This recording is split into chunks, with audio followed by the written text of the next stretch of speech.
Salam sejahtera, terima kasih karena bersama dengan saya di Nazilin Unity Channel. Saudara-saudara sekalian, sekarang ini isu yang paling panas ialah melibatkan yang namanya kejutan. Kejutan berkaitan dengan rasuah di negeri Sabah. Kini telah didedahkan beberapa orang lagi pemimpin di Sabah diselubungi oleh skandal rasuah membabitkan perlombongan.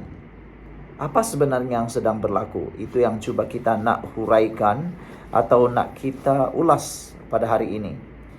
Apa rahsia sebenarnya daripada apa yang berlaku ini? Adakah benar selama ini rasuah tidak pernah berlaku sehingga kerajaan sekarang baru ada didedahkan? Ramai juga yang menuduh, kata mereka, kerajaan-kerajaan sekarang ini tak boleh dipercayai. Tapi kita nak tengok, betulkah kerajaan ini saja yang ada rasuah, ataupun selama ini rasuah sudah menjadi barah di seluruh Malaysia, khususnya juga di Sabah.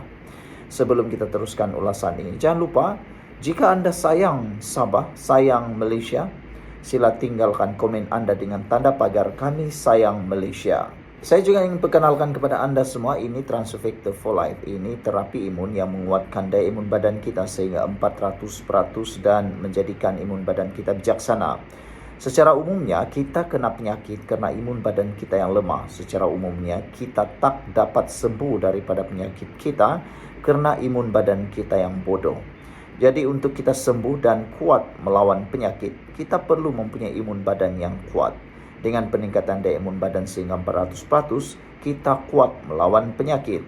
Transfer Factor ini adalah terapi imun yang menguatkan imun badan kita sehingga 400% dan kita bebas daripada sebarang masalah kesihatan kerana imun badan kita yang kuat. Sila dapatkannya melalui nombor telefon yang tertera, dan produk ini lulus KKM, diperakui oleh seluruh doktor di dunia, dan juga ada sijil halal. Dapatkannya sekarang, jangan tangguh-tangguh. Baiklah saudara-saudara sekalian, ada netizen yang menggelar pendedahan tentang kononnya ada rasuah hebat di Sabah ini sebenarnya satu langkah politik semata-mata. Apa pula pendapat anda semua?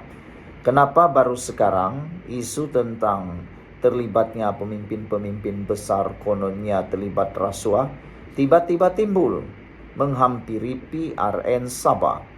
Kenapa sebelum ini tidak timbul isu seperti ini? Kenapa sebelum ini tidak dikeluarkan isu yang seperti ini? Dan di dalam laporan terkini di Malaysia kini, dia kata skandal perlombongan Sabah diselubungi pemimpin star, juga pemimpin tertinggi PBS. Yang mengejutkan ialah melibatkan kurang 48 jam sebelum seorang pemberi maklumat didakwa barulah keluar isu ini. Ada juga yang menjangkakan bahawa, ada juga yang mendakwa bahawa pendedahan demi pendedahan yang berlaku sekarang ini kerana didalangi oleh ahli politik. Dan ada yang kata, netizen kata, sebenarnya kes rasuah di Sabah ini tidaklah terlalu sukar untuk dihidu oleh rakyat. Dan ada juga yang kata bahawa rasuah di Sabah ini kategorinya ialah tentang pendanaan politik. Pendanaan politik. Kenapa? Rakyat sering mencari YB. Ada masalah sakit, rosak kereta, rosak jalan raya, rosak jambatan, rosak terbang atap rumah. Semua tentang YB. Bila ada kerosakan, ada masalah, nak sakit, ada lagi yang paling teruk, bateri kereta yang rosak pun YB dipersalahkan. YB dicari untuk minta dana untuk membeli bateri kereta baru. Itu sebabnya YB perlu uang.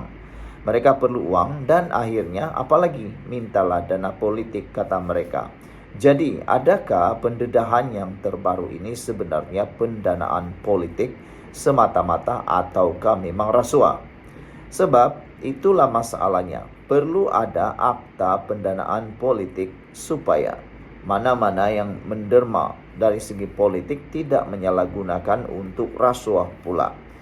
Yang mengejutkan kita ialah antara yang didedahkan di dalam Malaysia kini ialah Presiden Star Jeffrey Kittingan, dua timbalannya Aaron Alfred Angin, serta Robert Tawik, pemangku Presiden PPS Dr. Joachim Gunsalam, dan pendahulunya Dr. Maximus Ongkili, serta timbalan Presiden parti itu Jahim Jahim.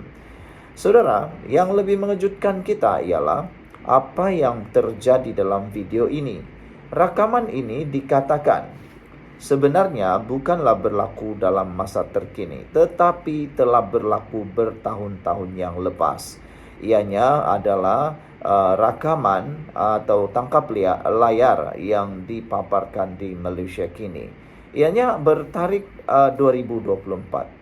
Jadi saudara, kenapa baru sekarang keluar? Kenapa tidak lebih awal keluar?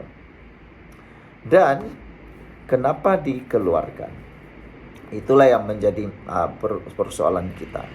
Kalaulah boleh diulang balik, adakah rakaman-rakaman terdahulu dulu pun boleh dijadikan bukti? Kalaulah ada rakaman, macam itulah kan. Apa pendapat kamu semua? Sebelum kita berpisah, sila tinggalkan komen Anda, tekan butang subscribe, dan kalau kamu sayang negara yang bebas rasuah, sila buat tanda pagar kami benci rasuah. Kita jumpa lagi, bye-bye. Salam sejahtera, terima kasih karena bersama dengan saya di Nazilin Unity Channel. Benarkah MCA akan keluar daripada Barisan Nasional dengan talak 3? Adakah dengan keluarnya MCA daripada Barisan Nasional akan memecahkan Barisan Nasional? Persoalan timbul sama ada MCA akan bercerai, talak 3 atau talak 1 dengan kerajaan di persekutuan kini menjadi panas dan menjadi hampir kenyataan. Ini kerana MCA sebahagian daripada barisan penyokong kerajaan namun seringkali mengkritik dasar-dasar kerajaan. Semalam mantan naib presidennya, Datuk Tia Lian Ke, menggesa partinya agar bercuti dan menjauhkan diri daripada kerajaan Madani.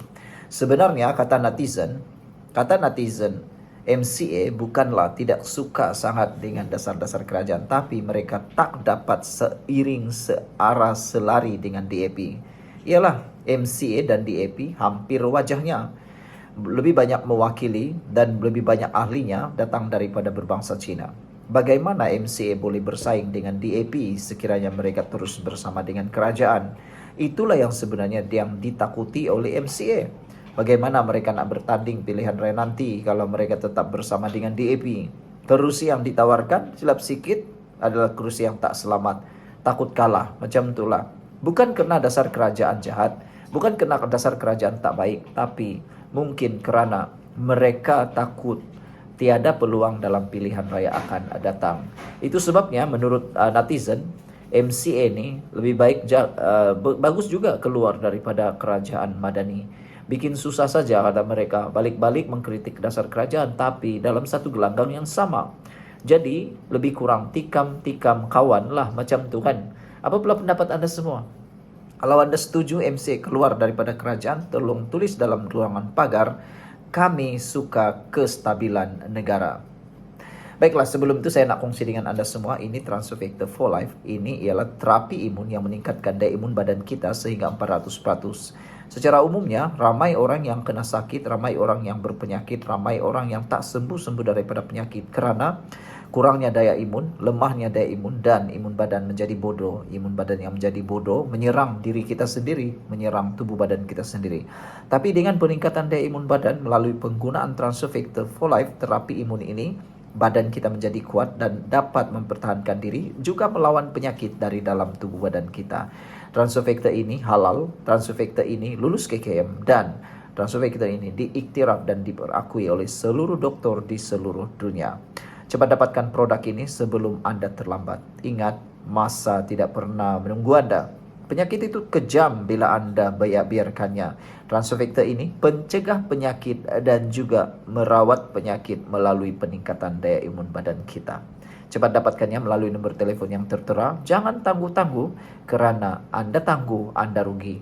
Baiklah saudara-saudara sekalian, MCA yang mahu keluar daripada kerajaan sebenarnya tidaklah membawakan banyak impak atau memberikan kesan teruk kepada kerajaan perpaduan Madani kerana mereka hanya beberapa kerusi saja dalam kerajaan. Selain daripada itu, pemimpin yang ada dalam MCA juga mengkritik Presiden Datuk Seri Wee Ka Siong yang dilaporkan berkata keputusan berkenaan masa depan parti akan dibuat semasa mesyuarat agung tahunan. Apa yang kita perlukan ialah keputusan pantas dan tepat, bukan reaksi dan strategi melengahkan masa untuk peluang, kerana ini menunjukkan kelemahan kepimpinan, katanya. Mengapa susah sangat? Soalnya, MCA boleh bercuti dan menjauhkan diri daripada kerajaan yang semakin tidak mesra rakyat dan tidak popular, katanya. Sebenarnya, kata netizen, siapa yang tak popular? Kerajaan ini kah MCA? Kalau MCA kata kerajaan ini sudah tidak popular, kalau MCA kata kerajaan ini tak kuat lagi, apa kata MCA keluar daripada kerajaan ini, kata netizen, dan sertai Perikatan Nasional. Kita nak tengoklah apa yang jadi dengan MCA. Mereka boleh hidupkah atau mati terus, kata mereka. Silakan saja keluar daripada kerajaan ini kalau kamu rasa kerajaan ini dah tak popular. Carilah kerajaan yang popular, kata mereka. Mungkin Perikatan Nasional lebih popular.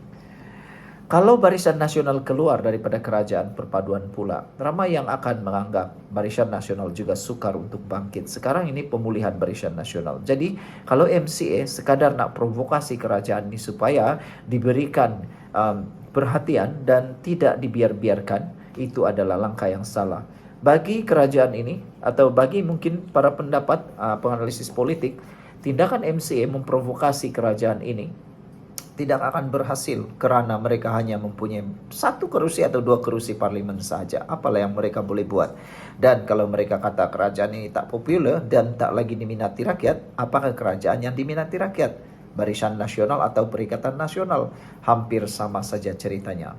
Daripada mengkritik kerajaan Madani saban hari, kenapa tidak dua ahli parlimen MCA bercuti daripada kerajaan dan pada masa sama kekal dalam Barisan Nasional, kata T dalam satu kenyataan.